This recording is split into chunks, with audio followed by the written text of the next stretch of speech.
have the best grandma's house in the world. And I'm sorry for all of you that didn't get the same grandma's house that I had. When I was little, I loved going to my grandma's house because she lived on a farm and she raised sheep. And she had a humongous pasture that was full of these great big hills. And there were paths that the sheep had walked on. And even better than having the pasture to go and play with my cousins in was that my grandma had a creek in the middle that ran all the way through her pasture.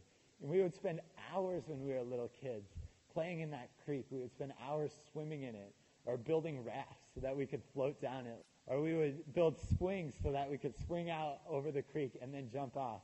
And I absolutely loved to go there. And plus my grandma was there.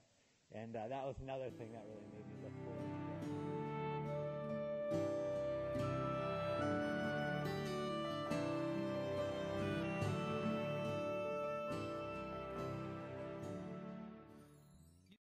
But the problem was that my grandma lived in southern Minnesota, and I grew up in northern Minnesota.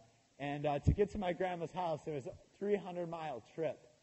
And for myself, my two sisters, and my parents, that usually took about 7 hours to make that trip down to grandma's house. And when I was a little kid, I didn't like making the trip at all. I didn't like being confined in the car where all I had to look at was my sister. And she would always be crossing the lines and touching me. And she'd always be singing. And I truly suffered on those trips. It was hot. And I didn't like making that trip. But I would do it all because when we finally would get to my grandma's house and pull into her driveway, we would start fighting over who got to go and hug grandma first. And we would burst out of the van, and we'd all run, and we would see who could be the first to hug grandma. And she was always so excited.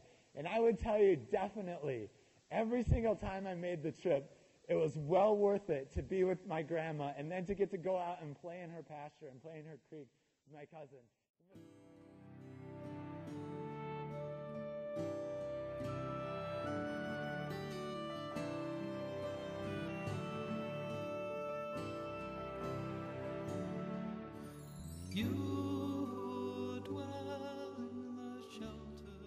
In the same way, the pain and the suffering that we experience in life is worth every bit of it, because one day the doors will burst open and Jesus Christ will be there waiting for us, and we'll all want to be the first ones to hug him. And he's ready. He's waiting for us. We've got a promise from him, and he's ready for that. We can have that hope.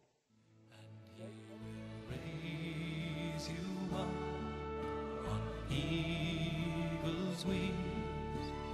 Bear you on the breath of dawn.